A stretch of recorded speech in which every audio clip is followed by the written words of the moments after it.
Bom, galera, nossa discussão de hoje, tá, é sobre o Renascimento, certo?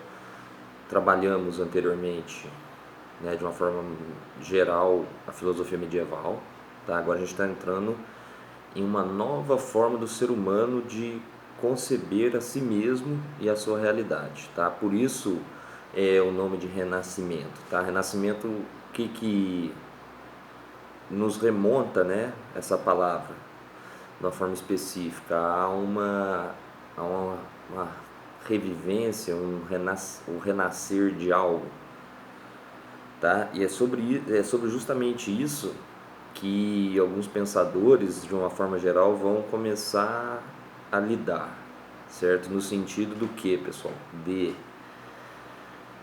rebuscar na Grécia Antiga algumas características da arte e da filosofia que eram praticamente inexistentes durante os 1000 anos de Idade Média, tá, pessoal? Então, por exemplo, no campo da arte, tá?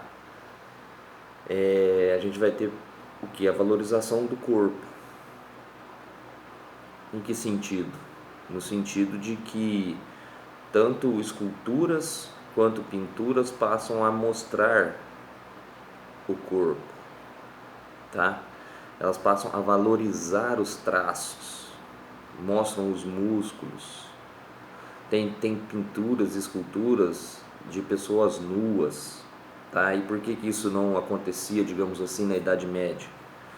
Porque a noção de corpo, galera, ela está muito vinculada à ideia de pecado, tá? Então, por exemplo, se pegarmos algumas pinturas medievais, nós vamos encontrar o que?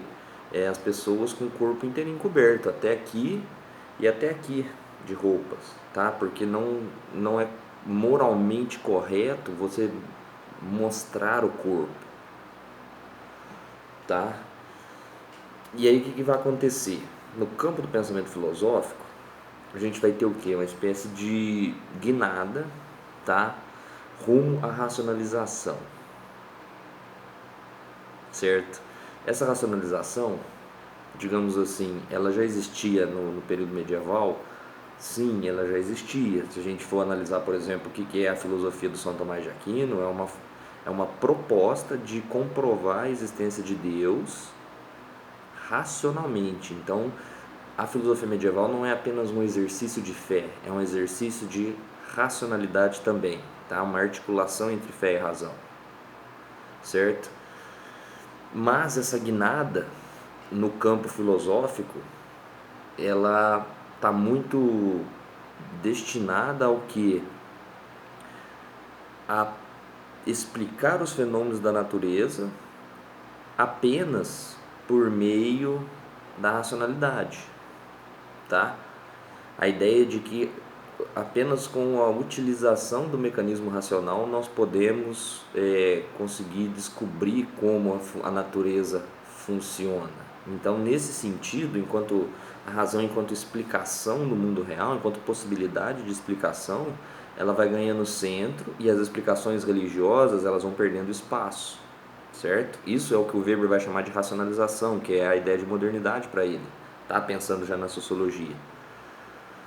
Mas a questão, pessoal, é que nós não podemos pensar esse período histórico como uma ruptura entre racionalidade e religião. E quando eu estou falando de religião, é importante ressaltar, sem dúvida, a Igreja Católica, tá? Mas também o protestantismo, que se iniciou a partir do século XVI, 1519, 1521, pelo que eu lembro, tá? Que é a questão da reforma protestante do Lutero. Mas a questão é que não existe uma ruptura com a religião.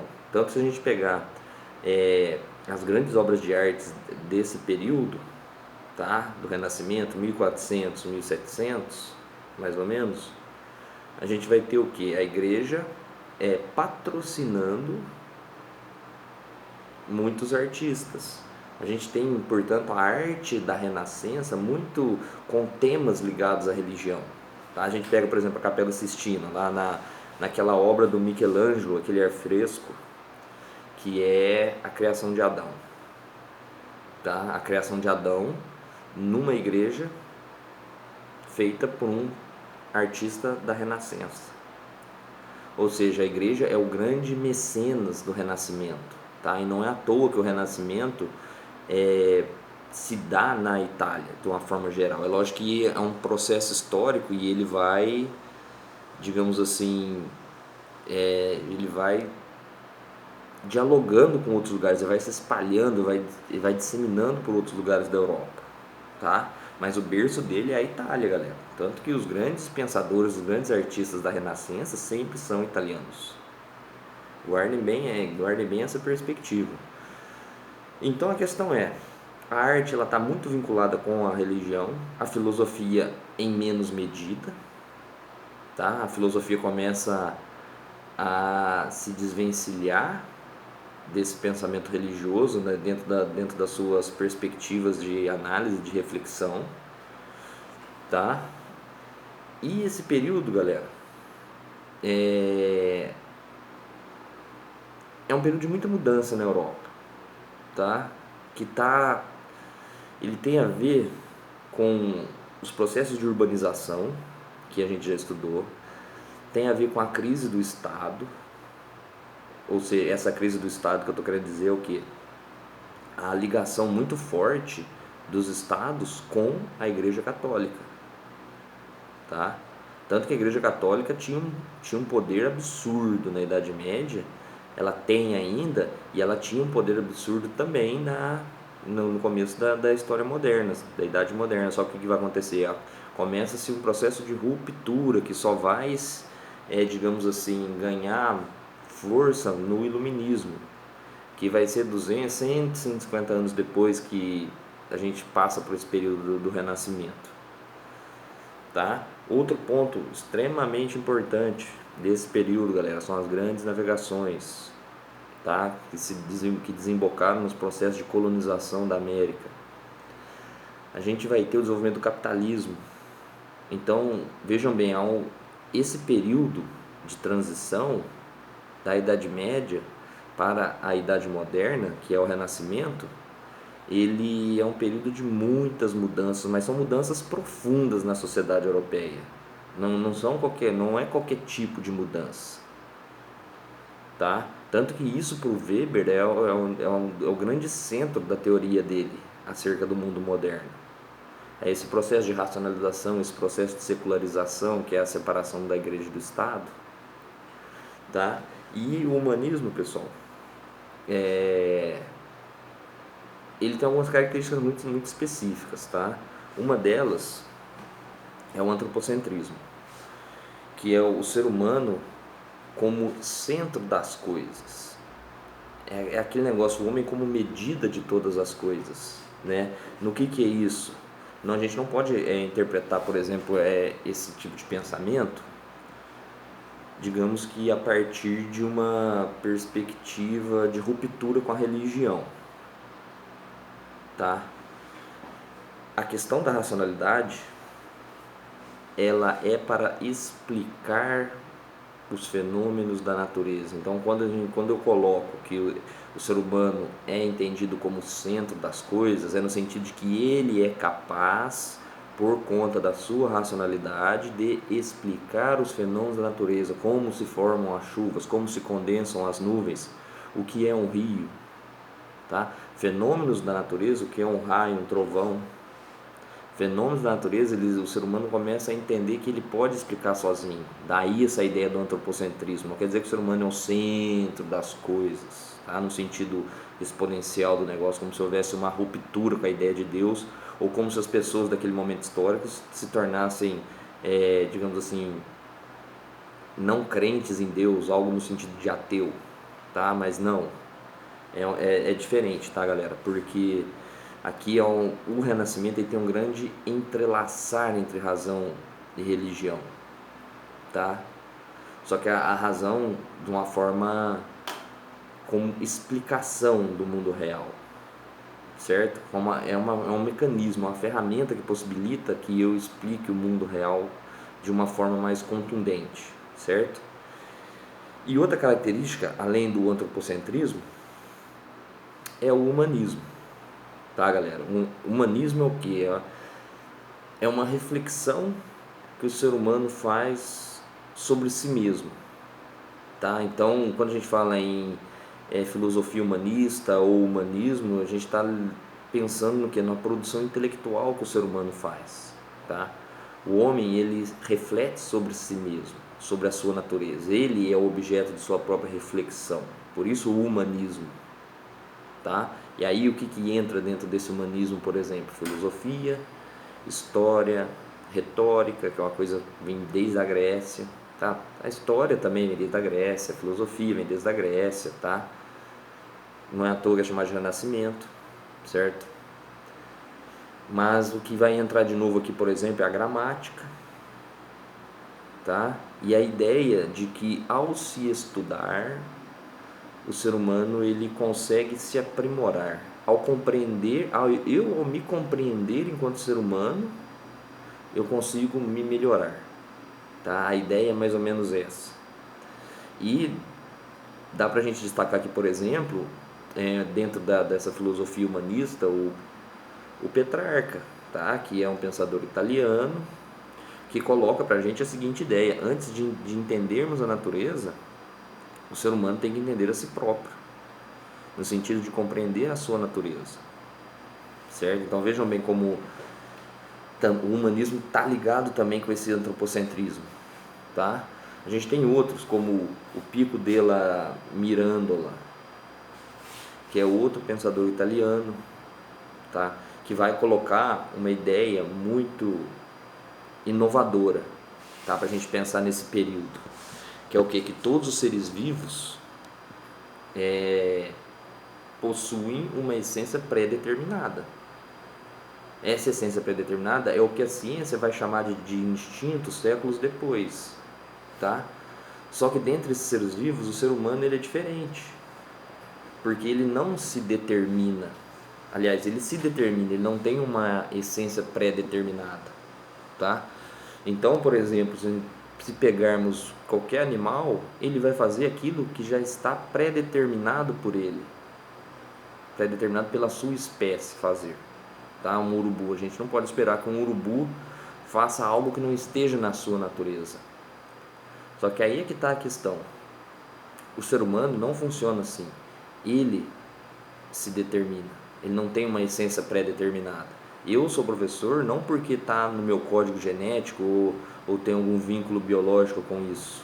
Isso é uma questão de determinação minha, de escolha minha, tá? E é bem interessante porque o Sartre, que a gente vai estudar posteriormente, que é um dos grandes expoentes no século XX da corrente do existencialismo, ele vai beber dessa fonte aqui, tá? Desse pensador, para construir todo o seu existencialismo. Tanto que ele tem um texto que chama o existencialismo é um humanismo. Então ele volta na Renascença, tá?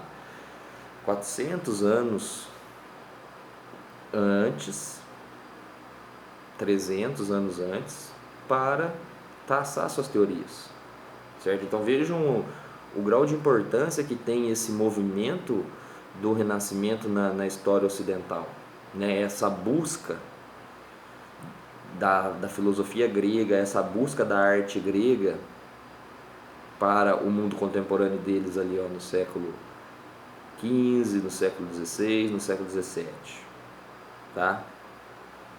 Outro pensador que não dá para deixar de falar, pessoal, e que talvez seja o mais conhecido deles, é o Leonardo da Vinci, italiano, tá? Só que ele não é apenas um pensador, ele é bastante polivalente, porque ele era músico, ele era inventor, ele era matemático, ele era escultor,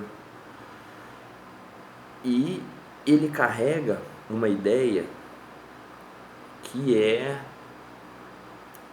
o grande espírito do mundo moderno e que vai influenciar posteriormente René Descartes na França, Isaac Newton na Inglaterra, tá? Francis Bacon na Inglaterra também, que é a ideia de que a natureza é um grande mecanismo que possui suas leis próprias de funcionamento. Para a gente entender melhor, basta a gente pensar a natureza como um relógio que funciona constantemente e sem parar. Tá? A natureza é esse grande mecanismo. Como que eu descubro, portanto, as leis desse funcionamento, as leis do funcionamento desse relógio chamado natureza?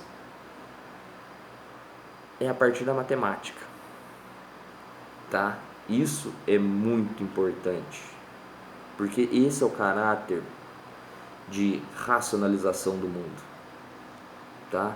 É lógico que o Da Vinci ele não vai colocar, por exemplo, que Deus não existe, tá? Coisa assim. Ele acredita que existe um Deus que criou esse relógio, que faz esse relógio funcionar, mas pela matemática eu posso entender o funcionamento dele, certo?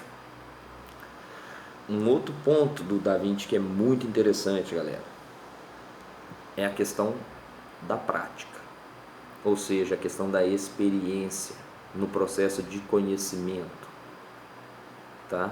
Eu só descubro esses mecanismos de funcionamento da natureza pela matemática e pela experiência prática, tá? Para ele não basta apenas ler, discursar ou escrever, ok? Para ele, galera, o conhecimento depende da prática, do treino, tá? Ele é um cientista? Não. Da Vinci não é um cientista, galera, porque a ciência moderna ainda nem existe. O que se tem de produção do conhecimento para explicar o mundo até aquele momento é muito baseado na observação dos fenômenos, não tem a matemática, tá? Mas ao colocar a noção de experiência, no sentido de é necessário ter a prática para se chegar ao conhecimento, ele está o que? Lançando as bases da ciência moderna, né? O Francis Bacon vai absorver essa ideia, né, na questão do método indutivo dele, que é experiência, experiência, experiência, experiência, experiência, até que se consiga provar determinada coisa. A ideia da matemática como possibilidade de entender o funcionamento da natureza, o Isaac Newton vai pegar isso e vai ampliar para a questão do universo, tá? E é a questão da racionalização, galera. Se a gente pegar, por exemplo, o Homem Vitruviano, tá? Que é aquela grande obra, ou uma das mais conhecidas do Da Vinci. Ele pega um corpo humano, é aquela que o sujeito está com o braço aberto e as pernas abertas. Ele vai transformar o corpo humano na forma analítica dele em matemática. Ele vai fazer uma observação do corpo humano por meio dos números, tá? Então, por exemplo, dentro das N coisas matemáticas que tem naquele desenho, tá? Por exemplo, a altura de uma pessoa é 4 vezes o tamanho do seu antebraço. Do mesmo jeito que os braços abertos equivalem à altura da pessoa. Vejam bem como essa obra ela tem uma relevância muito grande para entender esse processo histórico, tá? Esse processo histórico que vai desembocar no desenvolvimento da ciência moderna. A arte, galera, essas obras, elas são extremamente importantes para nós compreendermos determinado tempo histórico, tá? E essa obra do Da Vinci, ela é central para a gente realmente perceber como o ser humano está pensando naquele momento, tá? O sujeito europeu, claro, né? Não estou colocando aqui dos demais continentes, certo? Mas é isso, galera. E aí, próxima aula, vamos estudar mais um pensador do Renascimento, bem específico, que é muito cobrado, tá? Que é o Maquiavel. Beleza? É isso aí, galera.